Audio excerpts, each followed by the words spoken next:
തെരുവുനായ പ്രശ്നത്തിൽ ദേശീയ തലത്തിൽ നയം വേണമെന്ന് സുപ്രീം കോടതി. എല്ലാ സംസ്ഥാനങ്ങളിലെയും കേസുകൾ ഒന്നിച്ചാക്കാൻ നിർദ്ദേശം. ഡൽഹിയിലെ തെരുവ് നായ്ക്കളെ പിടികൂടി സുരക്ഷാ കേന്ദ്രത്തിലേക്ക് മാറ്റണമെന്ന ഉത്തരവ് തിരുത്തി. വന്ധീകരണത്തിനും പ്രതിരോധ കുത്തിവയ്പ്പിനും ശേഷം തുറന്നു വിടാമെന്ന് നിർദ്ദേശം.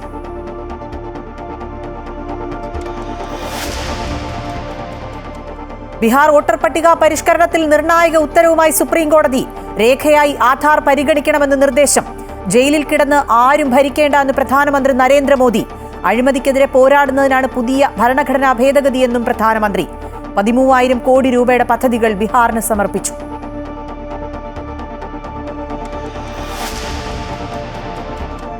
രാഹുൽ മാങ്കൂട്ടത്തിന്റെ രാജിയിൽ യൂത്ത് കോൺഗ്രസിൽ പോര് ശക്തം. അബിൻ വർക്കിക്കെതിരെ വിമർശനവുമായി രാഹുൽ അനുകൂലികൾ. കട്ടപ്പമാരെ കൂട്ടി മുന്നോട്ടു പോകാനാകില്ലെന്ന് വാട്സാപ്പ് ഗ്രൂപ്പിൽ പരാമർശം. യൂത്ത് കോൺഗ്രസ് സംസ്ഥാന അധ്യക്ഷനെ കണ്ടെത്താനുള്ള ചർച്ചകൾ സജീവം.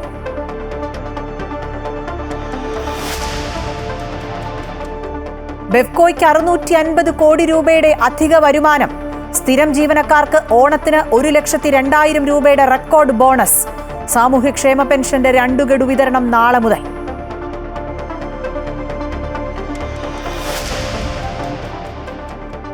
കോഴിക്കോട് ബേപ്പൂർ ചാലിയം ജങ്കാർ സർവീസ് നിലച്ചിട്ട് 1 മാസം. നടപടിയെടുക്കാതെ അധികൃതർ. ശാസ്ത്രീയമായി ജങ്കാർ ജെട്ടി നിർമ്മിക്കണമെന്ന ആവശ്യം. Top 10 special.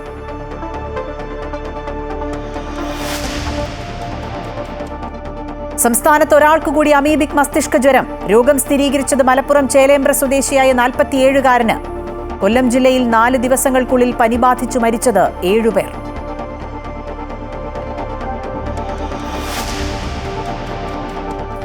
ആലപ്പുഴ തീരത്ത് നിരോധിത വലകളും പവർ ലൈറ്റും ഉപയോഗിച്ച് തമിഴ്നാട് കൊളച്ചൽ സ്വദേശികളുടെ മത്സ്യബന്ധനം. 1000 കിലോ കണവ പിടിച്ചെടുത്ത് മത്സ്യത്തൊഴിലാളികൾ. തോട്ടപ്പള്ളി തുറമുഖത്ത് സംഘർഷം. പരാതി നൽകിയിട്ടും ഫിഷറീസ് വകുപ്പ് നടപടി സ്വീകരിക്കുന്നില്ലെന്ന ആക്ഷേപം.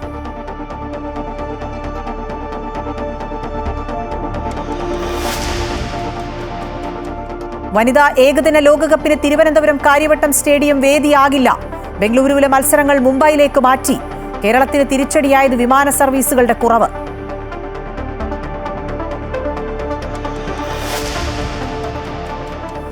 കാർഷിക സർവകലാശാലയിലെ വിദ്യാർത്ഥികൾക്ക് ഇരുട്ടടി. സെമസ്റ്റർ ഫീസ് ഇരട്ടിയിലധികം ഉയർത്തി ധനപ്രതിസന്ധി മറികടക്കാൻ നീക്കം. അക്കാദമിക് കൗൺസിൽ മിനിറ്റ്സിന്റെ പകർപ്പ് പുറത്ത്.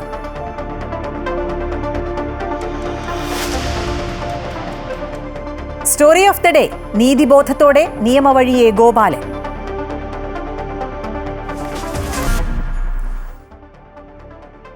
തെരുവുനായ പ്രശ്നത്തിൽ നിർണായക ഇടപെടലുമായി സുപ്രീം കോടതിയുടെ 3-അംഗ ബെഞ്ച്. എല്ലാ നായ്ക്കളെയും പിടികൂടി സുരക്ഷാ കേന്ദ്രത്തിലേക്ക് മാറ്റണമെന്ന മുൻ ഉത്തരവ് തിരുത്തി.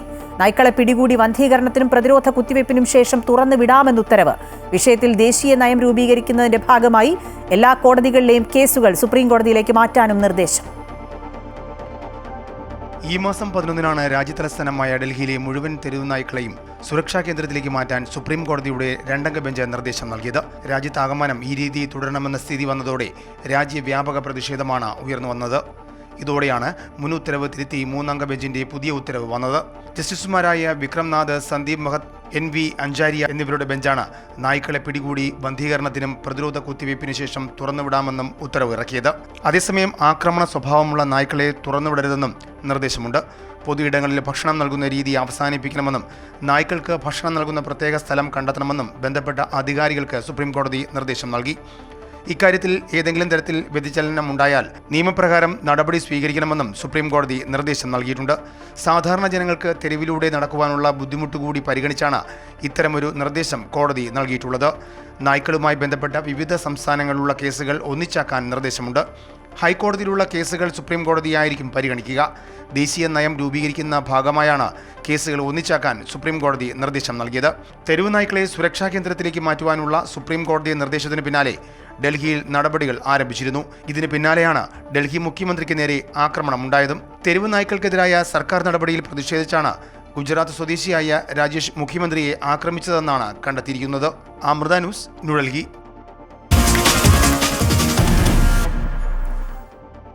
ബീഹാറിലെ കരട് വോട്ടർ പട്ടികയിൽ പേര് ചേർക്കാൻ നേരിട്ട് അപേക്ഷ നൽകണമെന്ന് നിർബന്ധമില്ലെന്ന് സുപ്രീംകോടതി. ആധാറിനെ രേഖയായി അംഗീകരിക്കണമെന്നും പേരുൾപ്പെടുത്താൻ രാഷ്ട്രീയ പാർട്ടികൾ വോട്ടർമാരെ സഹായിക്കണമെന്നും സുപ്രീംകോടതി നിർദ്ദേശിച്ചു. രാഷ്ട്രീയ പാർട്ടികൾക്ക് 1.5 ലക്ഷത്തോളം ബൂത്ത് ലെവൽ ഏജന്റുമാർ ഉണ്ടായിട്ടും 2 എതിർപ്പുകൾ മാത്രം വന്നത് ആശ്ചര്യപ്പെടുത്തുന്നതാണെന്നും സുപ്രീംകോടതി പറഞ്ഞു. സുപ്രീംകോടതി നിർദ്ദേശപ്രകാരം കരട് വോട്ടർ പട്ടികയിൽ നിന്ന് ഒഴിവാക്കപ്പെട്ട വോട്ടർമാരുടെ പേരുകളും ഒഴിവാക്കാനുള്ള കാരണങ്ങളും അടങ്ങിയ പട്ടിക വെബ്സൈറ്റുകളിലും പോളിംഗ് ബൂത്തുകളിലും പ്രസിദ്ധീകരിച്ചതായി തെരഞ്ഞെടുപ്പ് കമ്മീഷൻ സത്യവാങ്മൂലം നൽകി. ഇതിനു പിന്നാലെ ഹർജി പരിഗണിച്ച സുപ്രീംകോടതി നേരിട്ട് വോട്ട് ചേർക്കാൻ എത്തേണ്ടതില്ലെന്നും വോട്ടർ പട്ടികയിൽ ഉൾപ്പെടുത്താൻ ഓൺലൈനായും അപേക്ഷ നൽകാമെന്ന് പറഞ്ഞു. കരടിൽ ഉൾപ്പെടുത്താത്ത 65 ലക്ഷം പേരിൽ മരിച്ചവരെയും താമസം മാറിയവരെയും BLOമാർ പരിശോധിക്കണം. പേരുൾപ്പെടുത്താൻ രാഷ്ട്രീയ പാർട്ടികൾ വോട്ടർമാരെ സഹായിക്കണമെന്ന് ജസ്റ്റിസ് സൂര്യകാന്ത്, ജസ്റ്റിസ് ജോയ് മല്യ ബാങ്ചി എന്നിവരടങ്ങിയ 2-അംഗ ബെഞ്ച് പറഞ്ഞു. ബീഹാറിലെ അംഗീകൃത 12 രാഷ്ട്രീയ പാർട്ടികൾക്കാണ് സുപ്രീംകോടതിയുടെ നിർദ്ദേശം. ആധാറിനെ രേഖയായി പരിഗണിക്കണമെന്ന് വീണ്ടും നിർദ്ദേശിച്ചു. 1,60,000-ഓളം ബൂത്ത് തല ഏജന്റുമാർ ഉണ്ടായിട്ടും ആകെ 2 പരാതി മാത്രമാണ് ഉണ്ടായിട്ടുള്ളത് എന്നത് ആശ്ചര്യപ്പെടുത്തുന്നതായി സുപ്രീംകോടതി പറഞ്ഞു. അതേസമയം പരാതി നൽകാൻ BLOമാരെ അനുവദിക്കുന്നില്ല എന്നും പരാതികൾ പരിഗണിക്കുന്നില്ല എന്നും പ്രതിപക്ഷ പാർട്ടികൾ കോടതിയെ അറിയിച്ചു. ബൂത്ത് ലെവൽ ഓഫീസർമാർ രസീത് നൽകുന്നില്ല എന്ന പരാതികൾ പരിഹരിച്ച് BLOമാർ രസീത് നൽകണമെന്ന് കോടതി നിർദ്ദേശിച്ചു. അതേസമയം SIRൽ സമയം നീട്ടി നൽകണമെന്ന ആവശ്യം കോടതി അംഗീകരിച്ചില്ല. ഹർജി അടുത്ത മാസം 8-ന് വീണ്ടും പരിഗണിക്കും. അമൃത ന്യൂസ്, ന്യൂഡൽഹി. 13,000 കോടി രൂപയുടെ പദ്ധതികൾ ബീഹാറിന് സമർപ്പിച്ച് പ്രധാനമന്ത്രി നരേന്ദ്രമോദി. മുഖ്യമന്ത്രി നിതീഷ് കുമാറും പ്രധാനമന്ത്രിക്കൊപ്പം വേദി പങ്കിട്ടു. ഏഷ്യയിലെ ഏറ്റവും വീതിയുള്ള 6 വരി പാലം പ്രധാനമന്ത്രി ഉദ്ഘാടനം ചെയ്തു. കോൺഗ്രസിനും RJDക്കുമെതിരെ രൂക്ഷമായ വിമർശനമാണ് പ്രധാനമന്ത്രി ഉയർത്തിയത്. ബഹുസ്വരായിലെ 6 വരിയുള്ള പാലം ഉൾപ്പെടെ നിരവധി പദ്ധതികളാണ് പ്രധാനമന്ത്രി നരേന്ദ്രമോദി നാടിനു സമർപ്പിച്ചത്. ആകെ 13,000 കോടി രൂപയുടെ വികസന പദ്ധതികൾ ബീഹാറിൽ പ്രധാനമന്ത്രി ഉദ്ഘാടനം ചെയ്തു. സുപ്രധാന പദ്ധതികളുടെ ശിലാസ്ഥാപനവും അദ്ദേഹം നിർവഹിച്ചു.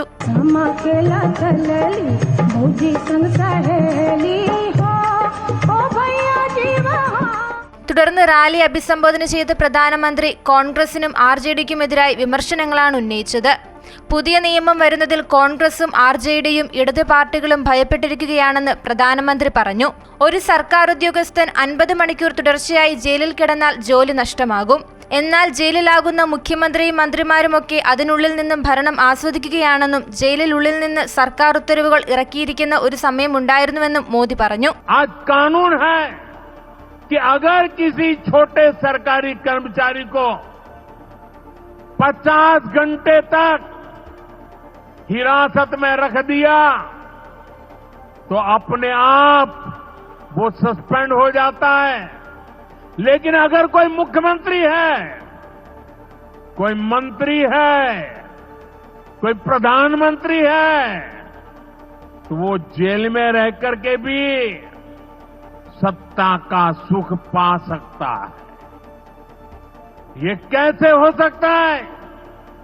ഇപ്പോഴത്തെ ഭരണത്തിന് മുൻപ് എന്തായിരുന്നു ബീഹാറിലെ അവസ്ഥ? RJDയുടെ ഭരണത്തിന് കീഴിൽ മുഴുവൻ ഇരുട്ടിലായിരുന്നു ബീഹാർ എന്നും പ്രധാനമന്ത്രി കുറ്റപ്പെടുത്തി. വോട്ടർ പട്ടിക പരിഷ്കരണം സംബന്ധിച്ച കാര്യമായ പ്രതികരണം നടത്താതിരുന്ന പ്രധാനമന്ത്രി പ്രതിപക്ഷ പാർട്ടികൾക്കെതിരെ അതിശക്തമായി വിമർശനമുന്നയിച്ചാണ് തന്റെ സംസാരം അവസാനിപ്പിച്ചത്. അമൃത ന്യൂസ്, ന്യൂഡൽഹി. തമിഴ്നാട്ടിലെ DMK കോൺഗ്രസ് സഖ്യത്തിനെതിരെ രൂക്ഷ വിമർശനവുമായി ആഭ്യന്തരമന്ത്രി അമിത്ഷാ. MK സ്റ്റാലിനും സോണിയാഗാന്ധിയും ഭരണത്തേക്കാൾ കുടുംബവാഴ്ച രാഷ്ട്രീയത്തിന് മുൻഗണന നൽകുന്നുവെന്ന് അദ്ദേഹം ആരോപിച്ചു. സോണിയയ്ക്ക് മകനെ പ്രധാനമന്ത്രിയാക്കാനും സ്റ്റാലിന് മകനെ മുഖ്യമന്ത്രിയാക്കാനുമാണ് ആഗ്രഹം. തമിഴ്നാട്ടിലെ തിരുനെൽവേലിയിൽ നടന്ന പാർട്ടി സമ്മേളനത്തിൽ സംസാരിക്കുകയായിരുന്നു ആഭ്യന്തരമന്ത്രി. न तमिलनाडु का भला कर सकते हैं, न देश का भला कर सकते.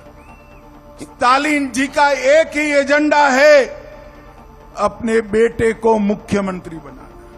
और सोनिया गांधी का भी एक ही एजेंडा है, अपने बेटे को प्रधानमंत्री बनाना. मगर പുതിയ സംസ്ഥാന അധ്യക്ഷനായുള്ള ചർച്ചകൾക്ക് മുമ്പ് തന്നെ യൂത്ത് കോൺഗ്രസിൽ തമ്മിലടി രൂക്ഷം. അബിൻ വർക്കിക്കെതിരെ യൂത്ത് കോൺഗ്രസ് സംസ്ഥാന സമിതിയുടെ വാട്സാപ്പ് ഗ്രൂപ്പിൽ വിമർശനവുമായി രാഹുൽ അനുയായികളായ സംസ്ഥാന നേതാക്കളെത്തി. കട്ടപ്പമാർക്കൊപ്പം ചേർന്നു പോകാനാകില്ലെന്ന വിമർശനത്തിനൊപ്പം ബാഹുബലി ചിത്രത്തിന്റെ പോസ്റ്ററും ഗ്രൂപ്പിൽ ഷെയർ ചെയ്തിട്ടുണ്ട്. വിമർശനം രൂക്ഷമായതോടെ കേന്ദ്ര നേതൃത്വം ഇടപെട്ട് സന്ദേശം അയക്കുന്നതിന് നിയന്ത്രണം ഏർപ്പെടുത്തി. യൂത്ത് കോൺഗ്രസ് സംസ്ഥാന സമിതിയുടെ ഔദ്യോഗിക വാട്സപ്പ് ഗ്രൂപ്പിലാണ് രാഹുൽ മാങ്കൂട്ടത്തിലിന്റെ അനുയായികളായ യൂത്ത് കോൺഗ്രസ് സംസ്ഥാന നേതാക്കൾ അബിൻ വർക്കിക്കെതിരെ വിമർശനവുമായി രംഗത്തെത്തിയത്. കട്ടപ്പമാർക്കൊപ്പം ചേർന്നു പോകാനാകില്ലെന്നും തോളിൽ കൈയിട്ട് നടന്നവരുടെ കുത്തിന് ആഴമേറുമെന്ന കുറിപ്പോടെ ബാഹുബലി ചിത്രത്തിന്റെ പോസ്റ്റർ ഉൾപ്പെടെയാണ് സന്ദേശം പോസ്റ്റ് ചെയ്തിരിക്കുന്നത്. യൂത്ത് കോൺഗ്രസിന്റെ കണ്ണൂർ ജില്ലാ പ്രസിഡന്റും രാഹുൽ മാങ്കൂട്ടത്തിലിന്റെ വിശ്വസ്തനുമായ വിജിൻ മോഹനാണ് ആദ്യ സന്ദേശം അയച്ചത്. സംഘടനയ്ക്കുള്ളിൽ നിന്നുള്ളവർ തന്നെയാണ് രാഹുലിനെ ചതിച്ചതെന്നും ആട്ടിൻതോലിനു പകരം പച്ചത്തത്തയുടെ കുപ്പായമണിഞ്ഞ ചെന്നായെ ആർക്കും തിരിച്ചറിയാൻ കഴിഞ്ഞില്ലെന്നും ഒരാളെ പിന്നിൽ നിന്ന് കുത്തിയിട്ട് കസേര സ്വന്തമാക്കാനാണ് മോഹമെങ്കിൽ തങ്ങൾ ഇവിടെ ഉണ്ടാകുമെന്നും വനവാസത്തിന് പോകില്ലെന്നും വിമർശനത്തിൽ പറയുന്നു. കഴിഞ്ഞ ദിവസം രാഹുലിനെതിരെ മാധ്യമങ്ങൾക്ക് മുന്നിൽ നിലപാടെടുത്ത സ്നേഹ ഉൾപ്പെടെയുള്ള യൂത്ത് കോൺഗ്രസ് നേതാക്കൾക്കെതിരെയും ഗ്രൂപ്പിൽ പരാമർശമുണ്ട്. വാക്പോര് തുടരുന്ന സാഹചര്യത്തിൽ സംസ്ഥാനത്ത് യൂത്ത് കോൺഗ്രസിന്റെ ചുമതലയുള്ള കേന്ദ്ര ജനറൽ സെക്രട്ടറിയും ഗ്രൂപ്പ് അഡ്മിനുമായ പുഷ്പലത വാട്സപ്പ് അഡ്മിൻ ഒള്ളിയാക്കി മാറ്റി. അതേസമയം യൂത്ത് കോൺഗ്രസ് സംസ്ഥാന അധ്യക്ഷ സ്ഥാനത്തേക്കുള്ള തെരഞ്ഞെടുപ്പ് കൂടുതൽ കടുക്കുമെന്ന സൂചനയാണ് സംസ്ഥാന സമിതി വാട്സപ്പ് ഗ്രൂപ്പിലെ നേതാക്കളുടെ രൂക്ഷമായ പ്രതികരണത്തിലൂടെ വ്യക്തമാകുന്നത്. അമൃത ന്യൂസ്, തിരുവനന്തപുരം. രാഹുൽ മാങ്കൂട്ടത്തിനെതിരായ ആരോപണങ്ങളിൽ അന്വേഷണത്തിന് പ്രത്യേക സമിതിയെ നിയോഗിക്കാൻ KPCC തീരുമാനിച്ചു. അതേസമയം രാഹുൽ MLA സ്ഥാനം രാജിവെക്കേണ്ടതില്ല എന്ന നിലപാടിൽ കോൺഗ്രസ് നേതൃത്വം ഉറച്ചു നിൽക്കുകയാണ്. ഇതിനിടെ രാഹുലിനെ പിന്തുണച്ചും പരാതിക്കാരെ ആക്ഷേപിച്ചും VK ശ്രീകണ്ഠൻ MP നടത്തിയ പരാമർശം വിവാദമായി. രാഹുൽ മാങ്കൂട്ടത്തിനെതിരെ സ്ത്രീകൾ ഉന്നയിക്കുന്ന ആരോപണങ്ങൾ ഒന്നിനു പുറകെ ഒന്നായി വരുന്നതോടെ വിശദമായ അന്വേഷണത്തിന് കോൺഗ്രസ് തയ്യാറെടുക്കുകയാണ്. ഇതിനായി പ്രത്യേക സമിതിയെ നിയോഗിക്കാൻ KPCC തീരുമാനിച്ചു. സമിതിയിലെ അംഗങ്ങളെ ഉടൻ തീരുമാനിക്കും. ആരോപണങ്ങളുടെ സത്യാവസ്ഥയും പരാതികളിലെ വ്യക്തതയും അന്വേഷിക്കും. അതേസമയം രാഹുൽ MLA സ്ഥാനം രാജിവെക്കേണ്ടതില്ല എന്ന നിലപാടിൽ കോൺഗ്രസ് നേതൃത്വം ഉറച്ചു നിൽക്കുകയാണ്. ധാർമ്മികതയുടെ പേരിൽ സംഘടനാ ചുമതലയിൽ നിന്ന് മാറി നിൽക്കണമെന്ന നിലപാടാണ് കോൺഗ്രസ് ഉയർത്തുന്നത്. ഇതിനിടെ രാഹുലിനെ പിന്തുണച്ചും പരാതി നൽകിയവരെ സാമൂഹ്യ മാധ്യമങ്ങളിലൂടെ കടന്നാക്രമിച്ചും ഒരു വിഭാഗം രംഗത്തുണ്ട്. പരാതി നൽകിയ സ്ത്രീകൾക്കെതിരെ സൈബർ ആക്രമണം ശക്തമാകുമ്പോൾ തന്നെ പാലക്കാട് MP VK ശ്രീകണ്ഠൻ നടത്തിയ പരാമർശവും വിവാദമായി. പരാതി ഉന്നയിച്ചവരുടെ രാഷ്ട്രീയ പശ്ചാത്തലം പരിശോധിക്കണമെന്നും അല്പവസ്ത്രധാരികളായി മന്ത്രിമാർക്കൊപ്പം നിൽക്കുന്ന ചിത്രങ്ങൾ പുറത്തുവന്നതല്ലേ എന്നുമുള്ള VK ശ്രീകണ്ഠന്റെ പരാമർശം വിമർശനത്തിനിടയാക്കിയിട്ടുണ്ട്. പ്രസ്താവന വിവാദമായതോടെ അത് തിരുത്തി VK ശ്രീകണ്ഠൻ രംഗത്ത് വരികയും ചെയ്തു. ഇതിനിടെ പാർട്ടിക്കുള്ളിൽ രാഹുൽ മാങ്കൂട്ടത്തിനെതിരെ യൂത്ത് കോൺഗ്രസ് അടക്കം വലിയൊരു വിഭാഗം ഒളിഞ്ഞും തെളിഞ്ഞും രംഗത്തുണ്ട്. പാലക്കാട് രാഹുലിന് സീറ്റ് നൽകേണ്ടതില്ല എന്ന ധാരണയും നേതാക്കൾക്കിടയിലുണ്ട്. അമൃത ന്യൂസ്, തിരുവനന്തപുരം. രാഹുൽ മാങ്കൂട്ടവുമായി ബന്ധപ്പെട്ട വിവാദത്തിൽ MLA പദവിയിൽ നിന്നുള്ള രാജി CPM ആവശ്യപ്പെട്ടിട്ടില്ലെന്ന് KPCC അധ്യക്ഷൻ സണ്ണി ജോസഫ്. MV ഗോവിന്ദനോ BJPക്കോ രാജി ആവശ്യപ്പെടാനുള്ള ധാർമ്മികതയില്ല. കോൺഗ്രസ് തീരുമാനിക്കട്ടെ എന്നാണ് MV ഗോവിന്ദൻ പറഞ്ഞതെന്നും VK ശ്രീകണ്ഠന്റെ വിവാദ പരാമർശം ശ്രീകണ്ഠൻ തന്നെ തിരുത്തിയല്ലോ എന്നും സണ്ണി ജോസഫ് പറഞ്ഞു. ഞാൻ ഗോവിന്ദൻ മാസ്റ്ററുടെ വാർത്താ സമ്മേളനം സശ്രദ്ധം വീക്ഷിച്ചു. അദ്ദേഹം പറഞ്ഞത് കോൺഗ്രസ് ആലോചിക്കട്ടെന്നാണ്. അത്രമാത്രമേ അദ്ദേഹത്തിന് പറയാൻ സാധിക്കൂ. കാരണം CPM ഇത്തരം കേസുകളിൽ ഇതിനേക്കാൾ ഗൗരവമേറിയ കേസുകൾ ആലോചിച്ചിട്ടില്ല. BJPക്കും അത് ഞങ്ങളെ ഉപദേശിക്കാനുള്ള ധാർമ്മികതയില്ല. ബ്രിജ്ഭൂഷൻ്റെ കേസുണ്ട്. യെഡ്യൂരപ്പ പോസ്കോ കേസിൽ പ്രതിയാണ്. BJPയുടെ പരമോന്നത സമിതിയിൽ അംഗമാണ്. ഉന്നാവ് കേസ് നമ്മളുടെ മുമ്പിലുണ്ട്. ഹത്ര കേസ് നമ്മളുടെ മുമ്പിലുണ്ട്. അതൊന്നും പറയാൻ ഞാൻ ആഗ്രഹിച്ചതല്ല. അതെല്ലാം അവർക്ക് നന്നായിട്ട് അറിയാം. ഇവിടെ ഏറ്റവും വേഗത്തിൽ രാഹുൽ മാങ്കൂട്ടത്തിൽ പാർട്ടി സ്ഥാനത്തുനിന്ന് അദ്ദേഹം ഒഴിഞ്ഞു. അതിൻ്റെ കാരണങ്ങൾ എല്ലാവർക്കും അറിയാം. ബാക്കി കാര്യങ്ങൾ ഞങ്ങൾ ആലോചിച്ച് ചെയ്യും. രാഹുൽ മാങ്കൂട്ടത്തിൽ രാജിവെച്ചതിന് പിന്നാലെ യൂത്ത് കോൺഗ്രസ് സംസ്ഥാന അധ്യക്ഷനെ കണ്ടെത്താനുള്ള ചർച്ചകൾ സജീവം. സംസ്ഥാന ഉപാധ്യക്ഷൻ അബിൻ വർക്കി, KM അഭിജിത്ത്, ബിനു ചുള്ളിയിൽ തുടങ്ങിയ പേരുകളാണ് സാധ്യതാ പട്ടികയിലുള്ളത്. യൂത്ത് കോൺഗ്രസ് സംസ്ഥാന അധ്യക്ഷ പദവി രാഹുൽ മാങ്കൂട്ടത്തിൽ രാജിവെച്ചതിനെ തുടർന്ന് പകരം പല പേരുകളും അധ്യക്ഷ പദവിയിൽ ഉയർന്നു വരികയാണ്. മുതിർന്ന നേതാക്കളും ഗ്രൂപ്പ് നേതാക്കളും തങ്ങളുടെ അനുയായികളുടെ പേരുകൾ മുന്നോട്ട് വെക്കുമ്പോൾ ഒറ്റപ്പേരിലെത്താനുള്ള ചർച്ചകൾ നേതൃനിരയിൽ സജീവമായി തുടരുന്നു. യൂത്ത് കോൺഗ്രസിൽ നിലവിലെ ഉപാധ്യക്ഷൻ അബിൻ വർക്കിയുടെ പേരാണ് രമേശ് ചെന്നിത്തലയ്ക്ക് താൽപര്യം. യൂത്ത് കോൺഗ്രസ് തെരഞ്ഞെടുപ്പിൽ 2ാം സ്ഥാനത്ത് വന്ന അബിൻ വർക്കിക്ക് ബൈലോ പ്രകാരം അധ്യക്ഷ പദവിയിൽ എത്താനാകുമെന്ന വാദവും ഉയരുന്നുണ്ട്. എന്നാൽ ഐ ഗ്രൂപ്പിൽ നിന്ന് അബിൻ വർക്കി അധ്യക്ഷനായാൽ മഹിളാ കോൺഗ്രസ്, KSU തുടങ്ങിയ പോഷക സംഘടനകളുടെ തലപ്പത്ത് മുഴുവൻ ന്യൂനപക്ഷ പ്രാതിനിധ്യമാകുമെന്ന വിലയിരുത്തലും പാർട്ടിക്കുണ്ട്. യൂത്ത് കോൺഗ്രസ് ദേശീയ സെക്രട്ടറി ബിനു ചുള്ളിയലിന്റെ പേരാണ് KC വേണുഗോപാൽ മുന്നോട്ട് വെക്കുന്നത്. മുമ്പ് സംസ്ഥാന അധ്യക്ഷ സ്ഥാനത്തേക്ക് സജീവമായി ഉയർന്ന പേരുകൂടിയായിരുന്നു ബിനു ചുള്ളിയിൽ. അതേസമയം KSU സംസ്ഥാന അധ്യക്ഷനായി ഏറെക്കാലം പ്രവർത്തിച്ച KM അഭിജിത്തിനെയും പരിഗണിക്കുന്നുണ്ട്. യൂത്ത് കോൺഗ്രസ് ദേശീയ ഭാരവാഹി പട്ടികയിൽ നിന്ന് അഭിജിത്തിനെ ഒഴിവാക്കിയപ്പോൾ വ്യാപകമായ വിമർശനമാണ് ഉയർന്നിരുന്നത്. KC വേണുഗോപാലുമായി അടുത്തു നിൽക്കുന്ന മറ്റൊരു യുവനേതാവായ OJ ജനീഷിന്റെ പേരും പരിഗണനയിലുണ്ട്. തെക്കൻ ജില്ലകളിൽ നിന്നുള്ള നേതാക്കളാണ് വരുന്നതെങ്കിൽ JS അഖിലും സാധ്യതാ പട്ടികയിലുണ്ട്. എത്രയും വേഗത്തിൽ അധ്യക്ഷനെ പ്രഖ്യാപിക്കാനാണ് കോൺഗ്രസിന്റെ നീക്കം. അമൃത ന്യൂസ്, തിരുവനന്തപുരം. പ്രതിഷേധങ്ങൾക്കിടെ പൊതുപരിപാടികൾ ഒഴിവാക്കി അടൂരിലെ വീട്ടിൽ തുടർന്ന് രാഹുൽ മാങ്കൂട്ടത്തിൽ. മുൻകൂട്ടി നിശ്ചയിച്ചിരുന്ന സ്വകാര്യ പരിപാടികളും ഒഴിവാക്കി. പ്രതിഷേധങ്ങൾ തണുക്കുമ്പോൾ മണ്ഡലത്തിലേക്ക് മടങ്ങാമെന്ന നിഗമനത്തിലാണ് രാഹുൽ. വിവിധ സംഘടനകളുടെ പ്രതിഷേധങ്ങൾ കണക്കിലെടുത്ത് വീടിന് മുന്നിൽ പോലീസ് കാവൽ ഏർപ്പെടുത്തിയിട്ടുണ്ട്. ബാരിക്കേഡ് ഉൾപ്പെടെ സ്ഥാപിച്ചാണ് കാവൽ. കോൾ റെക്കോർഡ് രാഹുലിന്റേതാണോ എന്ന ചോദ്യത്തിൽ നിന്നുൾപ്പെടെ കഴിഞ്ഞ ദിവസം ഒഴിഞ്ഞു മാറിയിരുന്നു. ട്രാൻസ്ജെൻഡർ അവന്തിക ഉന്നയിച്ച ആരോപണത്തിലും ഇതുവരെ പ്രതികരിച്ചിട്ടില്ല.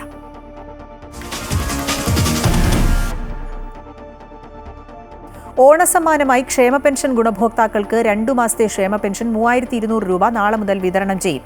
1679 കോടി രൂപ ഇതിനായി അനുവദിച്ചതായി ധനവകുപ്പ് വ്യക്തമാക്കി. സർക്കാർ ജീവനക്കാരിൽ ഓണത്തിന് കോളടിച്ചത് ബെഫ്കോ ജീവനക്കാർക്കാണ്. 1,02,000 രൂപയാണ് ഓണ ബോണസ്. ഓണത്തിന് മുമ്പ് സംസ്ഥാനത്തെ 60 ലക്ഷത്തോളം വരുന്ന സാധാരണക്കാരായ ഗുണഭോക്താക്കൾക്കുള്ള 2 മാസത്തെ ക്ഷേമ പെൻഷനായ 3200 രൂപ ശനിയാഴ്ച മുതൽ വിതരണം ചെയ്യാനാണ് സർക്കാർ തീരുമാനം. ഇതിനായി 1679 കോടി രൂപ അനുവദിച്ചതായി ധനകാര്യ വകുപ്പ് മന്ത്രി KN ബാലഗോപാൽ അറിയിച്ചു. കേന്ദ്രവിഹിതമായ 48 കോടി രൂപ സംസ്ഥാനം മുൻകൂറായി അനുവദിച്ചിട്ടുണ്ട്. അതേസമയം ബിവറേജസ് കോർപ്പറേഷൻ ജീവനക്കാരാണ് ഇത്തവണയും ഓണത്തിന് ബോണസിൽ മുൻപന്തിയിലുള്ള സർക്കാർ ജീവനക്കാർ. 1,02,500 രൂപയാണ് സ്ഥിരം ജീവനക്കാരുടെ ഇത്തവണത്തെ ബോണസ്. മന്ത്രി MB രാജേഷിന്റെ നേതൃത്വത്തിൽ എല്ലാ യൂണിയൻ നേതാക്കളും ചേർന്ന് നടത്തിയ ചർച്ചയിലാണ് ബോണസിൽ തീരുമാനമായത്. കഴിഞ്ഞ വർഷം ഇത് 95,000 രൂപയായിരുന്നു. ഹെഡ് ഓഫീസിലെയും വെയർഹൌസിലെയും സെക്യൂരിറ്റി ജീവനക്കാർക്ക് 12,500 രൂപയും ഷോപ്പുകളിലെയും ഹെഡ്ക്വാർട്ടേഴ്സുകളിലെയും ശുചീകരണ തൊഴിലാളികൾക്കും എംപ്ലോയ്മെന്റ് ജീവനക്കാർക്കും 6,000 രൂപയും ബോണസായി ലഭിക്കും. KSRTC ജീവനക്കാർക്കും ഇത്തവണ ഓണത്തിന് ബോണസ് നൽകുമെന്ന് മന്ത്രി KB ഗണേഷ് കുമാർ അറിയിച്ചു. ശമ്പളം കൃത്യമായി ലഭിച്ചതോടെ ജീവനക്കാരുടെ സഹകരണം കൂടിയതായും മന്ത്രി അഭിപ്രായപ്പെട്ടു. അമൃത ന്യൂസ്, തിരുവനന്തപുരം.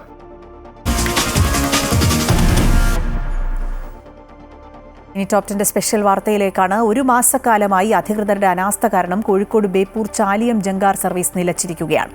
ബേപ്പൂരിൽ നിന്ന് ചാലിയത്തേക്കും തിരിച്ചും കടവ് കടക്കാൻ യാത്രക്കാർ ഇപ്പോൾ 11 കിലോമീറ്റർ അധിക ദൂരമാണ് സഞ്ചരിക്കേണ്ടി വരുന്നത്. സർവീസ് പുനരാരംഭിക്കണമെന്നാവശ്യപ്പെട്ട് നാട്ടുകാർ പ്രക്ഷോഭം ആരംഭിച്ചു കഴിഞ്ഞു.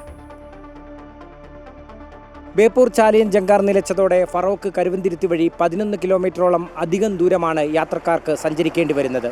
പലരും ജങ്കാർ നിലച്ചതറിയാതെ വന്ന് മടങ്ങിപ്പോവുകയാണ്. കാറും ലോറിയും ഉൾപ്പെടെയുള്ള വലിയ വാഹനങ്ങളടക്കം കടവ് കടക്കാൻ ഉപയോഗപ്പെടുത്തിയിരുന്ന ബേപ്പൂർ ചാലിയം ജങ്കാറാണ് 1 മാസക്കാലമായി നിലച്ചിരിക്കുന്നത്. ബേപ്പൂർ ഭാഗത്തെ ജങ്കാർ ജെട്ടിയിലൂടെ യാത്രക്കാരും വാഹനങ്ങളും കടക്കുമ്പോഴുള്ള അപകടാവസ്ഥയാണ് ജങ്കാർ നിർത്തിവെക്കാൻ കാരണം. കടലുണ്ടി ഗ്രാമപഞ്ചായത്താണ് യാത്രാ പ്രശ്നം പരിഹരിക്കേണ്ടതെങ്കിലും ഇതുവരെയും നടപടിയുണ്ടായിട്ടില്ല. പഞ്ചായത്താണ് കരാറടിസ്ഥാനത്തിൽ ജങ്കാർ സർവീസിനായി കമ്പനിയെ നിയോഗിച്ചത്. കമ്പനി വാടകയ്ക്കെടുത്ത് സർവീസ് നടത്തിയ ജങ്കാറാണ് ജെട്ടിയുടെ അപകടാവസ്ഥ കാരണം നിർത്തിവെച്ചത്. ഇത് യാത്രക്കാർക്ക് വളരെ ബുദ്ധിമുട്ടുള്ള കാര്യമാണ്. ഇത് ചെമ്മാട്, തിരൂര്, താനൂര് പല ഭാഗത്ത് പോണ യാത്രക്കാരുണ്ട്. അവർക്കൊക്കെ ഒരു സഞ്ചാര മാർഗ്ഗമായിരുന്നു. ഇത് ഇവർ പറയുന്നത് ഇവിടെ ഇത് പൊളിഞ്ഞതിനെ കൊണ്ടാണ്. എന്നിട്ട് ജനങ്ങൾക്ക് അവിടെ ചെറുവണ്ണൂർ ജംഗ്ഷനിൽ ബ്ലോക്കാണ്. ഇത് കാരണം അവിടെ ഒന്നും പാടെ ബ്ലോക്ക് കൂടി ആ പോയ ഭാഗം മൊത്തം അടി രണ്ടാമത് കോൺക്രീറ്റ് ചെയ്തുകൊണ്ടാണ്. ശാസ്ത്രീയമായി ബോട്ട് ജെട്ടി നിർമ്മിച്ചാൽ മാത്രമേ ജങ്കാറിന് സുഗമമായി കരക്കടിക്കാൻ സാധിക്കുകയുള്ളൂ.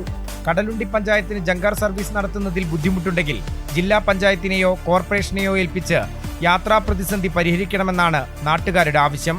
അതേസമയം ബോട്ട് ജെട്ടി നിർമ്മിക്കാനുള്ള നടപടികളിലേക്ക് കടക്കുകയാണെന്ന് കടലുണ്ടി പഞ്ചായത്ത് പ്രസിഡന്റ് അറിയിച്ചു. MM Ragesh, Amrita news, Kozhikode. ജങ്കാർ നിലച്ചിട്ടും നടപടിയെടുക്കാത്തതിൽ നാട്ടുകാർ കടുത്ത പ്രതിഷേധത്തിലാണ്. ശാസ്ത്രീയമായ ജങ്കാർ ജെട്ടി നിർമ്മിക്കുന്നതിലൂടെ മാത്രമേ പ്രശ്നത്തിന് പരിഹാരം കാണാനാകൂ എന്നാണ് നാട്ടുകാർ പറയുന്നത്. ചില പ്രതികരണങ്ങൾ കേൾക്കാം. ഇത് മുടങ്ങിയിട്ട് 1 മാസത്തിനടുത്താണ്. കാരണം അത് പൊളിഞ്ഞിട്ടാണ് അവർ പറഞ്ഞത്. അത് നന്നാക്കണം, അല്ലപ്പോൾ ശരിയാവുള്ളൂ. അത് നന്നാക്കിയിട്ടില്ലെങ്കിൽ അവർക്ക് വളരെ സാധനം പിടിക്കാണ്ട് റാങ്ക് എന്ന് പറഞ്ഞ സാധനം, അപ്പോൾ അത് പിടിക്കാൻ കഴിയാത്ത പ്രശ്നത്തിലാണ്. വേറെ ഒന്നും നമ്മളതിനെ പറ്റിയൊന്നും അറിയില്ല. യാത്രക്കാർ എന്ന് പറഞ്ഞപ്പോൾ ഇവിടുന്ന് ഇപ്പോൾ എറണാകുളം വരെ പോകണ യാത്രക്കാർക്ക് വരെ ബുദ്ധിമുട്ടാണ്. അപ്പോൾ ഇതിൽ എളുപ്പമാണ്. അവിടെ ബ്ലോക്കായി അതിന് ബുദ്ധിമുട്ട് ഇതിൽ എളുപ്പമായിട്ട് വരും. അപ്പോൾ അതിനൊക്കെ ബുദ്ധിമുട്ടാണ്. ഇവിടെ പില്ലർ വെച്ചിങ്ങാണ്ട് പണിയെടുത്താൽ അത് ഇടിയാണ്ടിക്കുള്ളൂ. ഇതിങ്ങനെ മണ്ണ് പോകണതിനനുസരിച്ച് ഇതിങ്ങനെ ഇടിഞ്ഞിടിഞ്ഞ് പോവുകയാണ്. ഇപ്പോൾ ആദ്യമായിട്ടുള്ള ഇടിച്ചിലൊന്നുമല്ല, കുറേ ഇടിയുന്നത്. അപ്പം ഇനി എടുക്കാന്നുള്ള പില്ലർ ഇറക്കി പണിയെടുക്കണം. പില്ലർ ഇറക്കുമ്പോൾ ആ പില്ലറിൻ്റെ മുകളിൽ കോൺക്രീറ്റോടെ നിൽക്കും. എല്ലാം നല്ല മണ്ണ് വലിഞ്ഞ് ഇഞ്ഞി ഇടിക്കും. ഇനിയിപ്പോൾ തൽക്കാലം വെച്ച് ഇങ്ങനെ പണിയെടുത്തിട്ടും കാര്യമില്ല, ഇടിക്കും. എന്നുവെച്ചാൽ ഈ വെള്ളം ഇങ്ങനെ കയറുന്നതിന് വെച്ച് മണ്ണ് താഴോണ്ട് വലിയും. അതിപ്പോൾ ഈ പോറ്റ് അങ്ങനെ ഉണ്ടായത് ആദ്യം. ഈ പോറ്റും അങ്ങനെ തന്നെയാണ്, പോറ്റിൻ്റെ കപ്പൽ പിടിക്കുന്ന സ്ഥലത്ത് അങ്ങനെ തന്നെ ഉണ്ടായത്. വയ്യ അത് പില്ലർ ഇറക്കി പണിയെടുത്തപ്പോഴാണ് അതിപ്പോൾ നിലവിൽ അങ്ങനെ നിൽക്കണത്. ഇത് യാത്രക്കാർക്ക് ഭയങ്കര ബുദ്ധിമുട്ടാണ്. എന്ന് വെച്ചാൽ കടലുണ്ടി പഞ്ചായത്തിന് മാത്രമല്ല എല്ലാ ജനങ്ങൾക്കും ബുദ്ധിമുട്ടാണ്. അപ്പം പ്രത്യേകിച്ച് ചെറുവണ്ണൂർ റോഡ് അവിടെ പണിയെടുക്കുന്നത് കൊണ്ട് ഭയങ്കര ബുദ്ധിമുട്ടാണ്. ഇതിൽ ഇപ്പോൾ ജാലിയത്ത് എത്തണമെങ്കിൽ 1 മണിക്കൂറെങ്കിലും പിടിക്കും. പറവത്ത് വഴി ചുറ്റി കഴിഞ്ഞാൽ അവിടെ ബൈപ്പാസിനെല്ലാം വല്ല പണിയെടുക്കുന്നതിനെ കൊണ്ട്.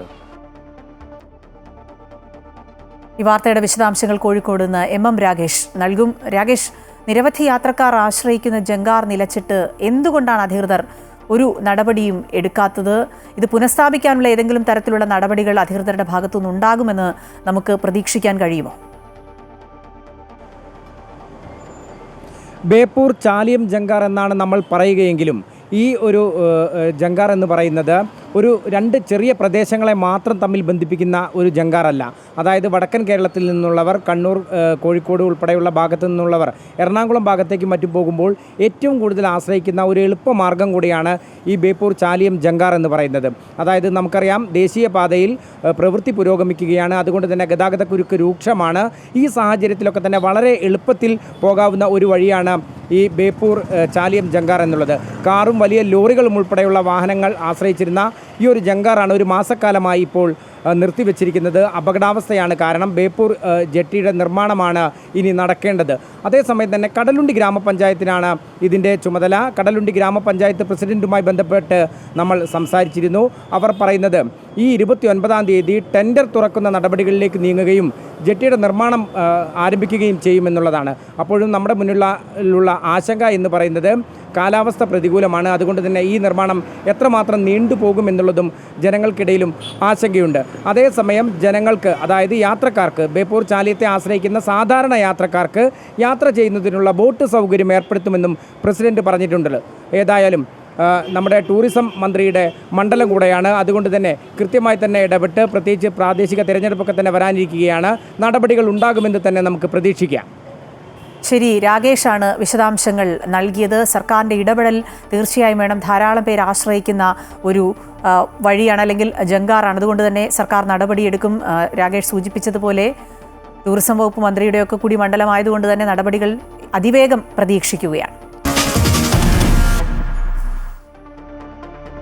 സംസ്ഥാനത്ത് ഒരാൾക്ക് കൂടി അമീബിക് മസ്തിഷ്ക ജ്വരം സ്ഥിരീകരിച്ചു. മലപ്പുറം ചേലേമ്പ്ര സ്വദേശിയായ 47-കാരനാണ് രോഗബാധ. ഇതോടെ അമീബിക് മസ്തിഷ്ക ജ്വരം ബാധിച്ച് കോഴിക്കോട് മെഡിക്കൽ കോളേജ് ആശുപത്രിയിൽ ചികിത്സയിൽ കഴിയുന്നവരുടെ എണ്ണം 5ആയി. പനി ബാധിച്ച് കഴിഞ്ഞ 20 ദിവസമായി മലപ്പുറം ചേലേമ്പ്ര സ്വദേശി കോഴിക്കോട് മെഡിക്കൽ കോളേജ് ആശുപത്രിയിൽ ചികിത്സയിലായിരുന്നു. ഇന്നലെ നടത്തിയ CSF പരിശോധനയിലാണ് ചേലേമ്പ്ര സ്വദേശിക്ക് രോഗം സ്ഥിരീകരിച്ചത്. ഇതോടെ പ്രദേശത്തെ 80 വാർഡുകളിൽ ആരോഗ്യവകുപ്പ് അധികൃതർ ക്ലോറിനേഷൻ നടത്തി. അതേസമയം അമീബിക് മസ്തിഷ്ക ജ്വരം ബാധിച്ച് കഴിഞ്ഞയാഴ്ച മരിച്ച താമരശ്ശേരിയിലെ 9 വയസ്സുകാരുടെ സഹോദരനും കഴിഞ്ഞ ദിവസം നടത്തിയ 2ാമത്തെ പരിശോധനയിൽ രോഗം സ്ഥിരീകരിച്ചിരുന്നു. കുട്ടിയുടെ ആദ്യത്തെ പരിശോധനാ ഫലം നെഗറ്റീവ് ആയിരുന്നുവെങ്കിലും രോഗലക്ഷണങ്ങൾ ഉണ്ടായിരുന്നതിനാൽ വൈറോളജി ലാബിൽ സ്രവ പരിശോധന നടത്തുകയായിരുന്നു. 2 പേർക്ക് പുറമെ മലപ്പുറം ചേളാരിയിലെ 11-കാരൻ, കോഴിക്കോട് അന്നശ്ശേരിയിലെ 38-കാരൻ, 3 മാസം പ്രായമുള്ള കുഞ്ഞ് എന്നിവരും രോഗം ബാധിച്ച് ചികിത്സയിൽ കഴിയുന്നുണ്ട്. 3 മാസം പ്രായമുള്ള കുഞ്ഞിന്റെ നില അതീവ ഗുരുതരമായി തുടരുകയാണ്. ഇതോടെ മലബാറിലെ 3 ജില്ലകളിൽ ആരോഗ്യവകുപ്പ് ജാഗ്രതാ പ്രവർത്തനം ശക്തമാക്കി. അമൃത ന്യൂസ്, കോഴിക്കോട്. കൊല്ലം ജില്ലയിൽ പകർച്ചവ്യാധികൾ പടരുന്നു. കഴിഞ്ഞ 4 ദിവസങ്ങളിലായി ജില്ലയിൽ പനി ബാധിച്ച് മരിച്ചവരുടെ എണ്ണം 7ആയി. ജില്ലയിലെ മലയോര മേഖലകളിൽ ഉൾപ്പെടെ സ്ഥിതി ഗുരുതരമായി തുടരുമ്പോഴും പ്രതിരോധ നടപടികൾ കാര്യക്ഷമമായി നടക്കുന്നില്ല. എലിപ്പനി, ഡെങ്കിപ്പനി, മഞ്ഞപ്പിത്തം തുടങ്ങി പകർച്ചവ്യാധികൾ എല്ലാം ഇപ്പോൾ കൊല്ലത്തെ ഭീതിയിലാക്കിയിരിക്കുകയാണ്. ജില്ലയുടെ കിഴക്കൻ മേഖലകളിലാണ് പകർച്ചവ്യാധികൾ കൂടുതൽ റിപ്പോർട്ട് ചെയ്യുന്നത്. എന്നാൽ നഗരപരിധിയിലും സ്ഥിതി വ്യത്യസ്തമല്ല. പ്രായമായവരിലും കുട്ടികളിലും പനി മൂലമുള്ള ശാരീരിക ബുദ്ധിമുട്ടുകൾ കൂടുതലാണ്. വിട്ടുമാറാത്ത ചുമയും തളർച്ചയും ശരീരം മുഴുവനായുള്ള വേദനയുമാണ് പലരെയും അലട്ടുന്നത്. സ്കൂൾ കുട്ടികളുടെ ഇടയിലും പകർച്ചവ്യാധികൾ കൂടി വരുന്നതോടെ ക്ലാസുകൾക്ക് അവധി നൽകേണ്ട അവസ്ഥ വരെ ഉണ്ടായി. കഴിഞ്ഞ ഒരാഴ്ചയ്ക്കുള്ളിൽ പനി ബാധിച്ചു ചികിത്സ തേടിയത് 4000-ഓളം രോഗികളാണ്. പരിശോധനകളിൽ ഡെങ്കിപ്പനി ബാധിച്ചാണ് ഇതിൽ കൂടുതൽ പേരും ആശുപത്രികളിൽ എത്തിയതെന്ന് ആരോഗ്യവകുപ്പ് കണ്ടെത്തി. എലിപ്പനി ബാധിതരുടെ എണ്ണത്തിലും മുൻപുണ്ടായതിലും വർധനവുണ്ടായിട്ടുണ്ട്. ശാരീരിക ബുദ്ധിമുട്ടുകൾക്ക് ഏറെ കാരണമാകുന്ന എലിപ്പനി മൂലമാണ് കഴിഞ്ഞ ദിവസങ്ങളിൽ മരണങ്ങൾ ഉണ്ടായതെന്നാണ് കണ്ടെത്തിയിരിക്കുന്നത്. പകർച്ചവ്യാധികൾ പിടിപെട്ട സർക്കാർ ആശുപത്രികളിലും പ്രാഥമിക ആരോഗ്യ കേന്ദ്രങ്ങളിലും ചികിത്സ തേടുന്നവരുടെ കണക്കുകൾ മാത്രമേ ആരോഗ്യവകുപ്പിന്റെ കൈവശമുള്ളൂ. സ്വകാര്യ ആശുപത്രികളിലും പനി ബാധിച്ചെത്തുന്നവരുടെ എണ്ണം കൂടി വരുന്നുണ്ട്. പലരും സ്വയം ചികിത്സയിലൂടെ പനി കുറയുമെന്ന ധാരണയിൽ ചികിത്സ തേടാറുമില്ല. ജില്ലയിൽ ആരോഗ്യമേഖലയിൽ സ്ഥിതി ഗുരുതരമായി തുടരുമ്പോൾ ആരോഗ്യവകുപ്പിന്റെ പ്രവർത്തനങ്ങൾ കാര്യക്ഷമമല്ല എന്ന പരാതികൾ ഉയരുന്നു. ഇക്കാര്യങ്ങളിൽ കൃത്യമായ ഇടപെടലുകൾ നടത്തേണ്ടുന്ന ആരോഗ്യവകുപ്പിന് ഇതിലൊന്നും മറുപടി പറയാൻ പോലും സമയമില്ല. പകർച്ചവ്യാധികൾ മരണക്കണക്കുകൾ ഉയർത്തുമ്പോഴും മീറ്റിംഗുകൾക്കായി മാത്രമാണ് ജില്ലാ ആരോഗ്യവകുപ്പും ജീവനക്കാരും സമയം ചിലവഴിക്കുന്നത്. പൊതുജനങ്ങൾക്കാവശ്യമായ നിർദ്ദേശങ്ങൾ നൽകാനോ പകർച്ചവ്യാധികൾ പടരുന്ന സാഹചര്യങ്ങൾ ഒഴിവാക്കാനോ ആരോഗ്യവകുപ്പ് ജീവനക്കാർക്ക് കൃത്യമായി കഴിയുന്നില്ല. അമൃത ന്യൂസ്, കൊല്ലം. തീപിടുത്തമുണ്ടായതിനെ തുടർന്ന് താൽക്കാലികമായി അടച്ച കോഴിക്കോട് മെഡിക്കൽ കോളേജ് PMSSY ബ്ലോക്കിലെ സർജിക്കൽ സൂപ്പർ സ്പെഷ്യാലിറ്റി അത്യാഹിത വിഭാഗം ഓഗസ്റ്റ് 24-ന് പ്രവർത്തനം പുനരാരംഭിക്കും. വാർഡുകൾ ഓഗസ്റ്റ് 27-ഓടെ പ്രവർത്തന സജ്ജമാകുമെന്ന് ജില്ലാ കളക്ടർ സ്നേഹിൽ കുമാർ സിംഗ് അറിയിച്ചു. ജില്ലാ കളക്ടറുടെ നേതൃത്വത്തിലുള്ള സാങ്കേതിക സമിതി കെട്ടിടത്തിന്റെ സുരക്ഷയുമായി ബന്ധപ്പെട്ട എല്ലാ വശങ്ങളും അവലോകനം ചെയ്ത് ശേഷമാണ് പ്രവർത്തനം പുനരാരംഭിക്കാനുള്ള തീരുമാനം കൈക്കൊണ്ടത്.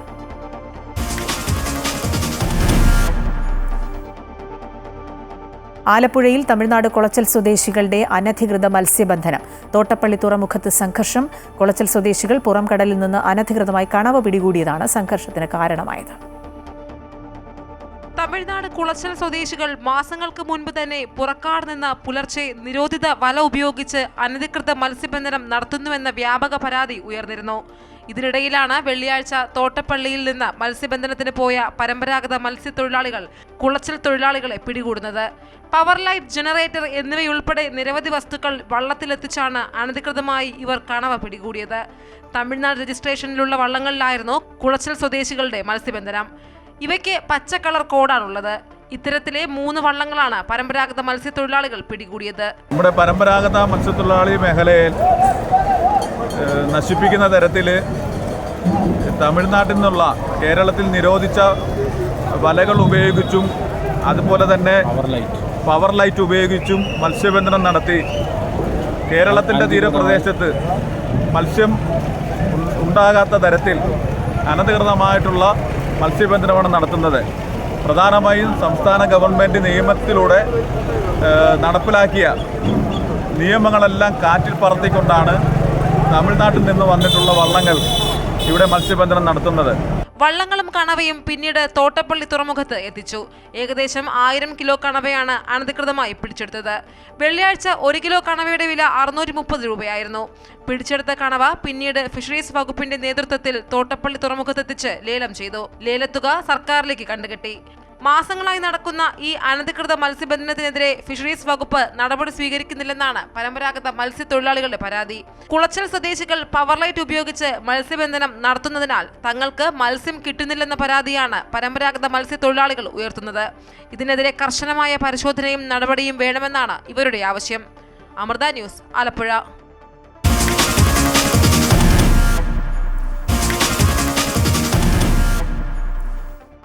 നെഹ്റു ട്രോഫി വള്ളംകളിയുടെ ട്രാക്കും ഹീറ്റ്സും നറുക്കെടുപ്പിലൂടെ നിശ്ചയിച്ചു. YMCA ഹാളിൽ നടന്ന നറുക്കെടുപ്പ് ചടങ്ങ് Nehru trophy boat race society സെക്രട്ടറിയായ സബ് കളക്ടർ സമീർ കിഷൻ ഉദ്ഘാടനം ചെയ്തു. 21 ചുണ്ടൻ വള്ളങ്ങളടക്കം 71 വള്ളങ്ങളാണ് ഇത്തവണ മത്സരത്തിനുള്ളത്. ഹീറ്റ്സിൽ മികച്ച സമയം കുറിക്കുന്ന 4 വള്ളങ്ങളാണ് ഫൈനലിൽ മാറ്റുരയ്ക്കുക. വനിതാ ഏകദിന ലോകകപ്പിന് തിരുവനന്തപുരം കാര്യവട്ടം സ്റ്റേഡിയം വേദിയാകില്ല. കാര്യവട്ടത്ത് നിശ്ചയിച്ചിരുന്ന മത്സരം നവി മുംബൈയിലേക്കാണ് മാറ്റിയത്. ബംഗളൂരു ചിന്നസ്വാമി സ്റ്റേഡിയത്തിൽ നടത്തേണ്ട മത്സരങ്ങൾ സുരക്ഷാ കാരണങ്ങളാൽ കാര്യവട്ടം ഗ്രീൻഫീൽഡ് സ്റ്റേഡിയത്തിലേക്ക് മാറ്റുമെന്നായിരുന്നു റിപ്പോർട്ട്. IPL കിരീടം നേടിയ ബംഗളൂരു റോയൽ ചലഞ്ചേഴ്സിന്റെ ആഘോഷ പരിപാടിക്കിടെ ദുരന്തമുണ്ടായ പശ്ചാത്തലത്തിലാണ് ചിന്നസ്വാമിയിലെ മത്സരങ്ങൾ മാറ്റിയത്. എന്നാൽ ഈ മത്സരങ്ങൾ നവി മുംബൈയിലെ DY പാട്ടീൽ സ്റ്റേഡിയത്തിൽ നടത്തുമെന്ന് BCCI അറിയിച്ചു. കണക്റ്റിംഗ് ഫ്ലൈറ്റുകളുടെ അഭാവവും ലോജിസ്റ്റിക്സ് ബുദ്ധിമുട്ടുകളും ചൂണ്ടിക്കാട്ടിയാണ് കാര്യവട്ടത്ത് നിശ്ചയിച്ചിരുന്ന മത്സരം മുംബൈയിലേക്ക് മാറ്റിയതെന്നാണ് റിപ്പോർട്ട്. ലീഗ് ഘട്ടത്തിലെ 3 മത്സരങ്ങൾക്കും സെമി ഫൈനലിനും ഫൈനൽ മത്സരത്തിനും മുംബൈ വേദിയാകും. ടൂർണമെന്റിന്റെ മറ്റു വേദികളിൽ മാറ്റമില്ല. ഗുവാഹത്തി, ഇൻഡോർ, വിശാഖപട്ടണം, കൊളംബോ എന്നിവയാണ് ഇന്ത്യയും ശ്രീലങ്കയും സംയുക്ത ആതിഥേയരാകുന്ന വനിതാ ഏകദിന ലോകകപ്പിന്റെ വേദികൾ. സെപ്റ്റംബർ 30 മുതൽ നവംബർ 2 വരെയാണ് ലോകകപ്പ് നടക്കുക. ഇന്ത്യയും ശ്രീലങ്കയും തമ്മിലുള്ള ഉദ്ഘാടന മത്സരം ഗുവാഹത്തിയിൽ നടക്കും. 12 വർഷങ്ങൾക്ക് ശേഷമാണ് വനിതാ ലോകകപ്പ് ഇന്ത്യയിലേക്ക് എത്തുന്നത്. Sports desk, Amrita news. Kerala cricket ലീഗിൽ ആലപ്പി റിപ്പിൾസിനെതിരെ തൃശൂർ ടൈറ്റൻസിന് 7 വിക്കറ്റ് ജയം. ആദ്യം ബാറ്റ് ചെയ്ത ആലപ്പി ഉയർത്തിയ 151 റൺസ് 16.3 ഓവറിൽ 3 വിക്കറ്റ് നഷ്ടത്തിൽ തൃശൂർ മറികടന്നു. അഹമ്മദ് ഇമ്രാൻ, ആനന്ദ് കൃഷ്ണ എന്നിവരുടെ അർദ്ധ സെഞ്ചുറിയാണ് ടൈറ്റൻസിന് അനായാസ വിജയം സമ്മാനിച്ചത്.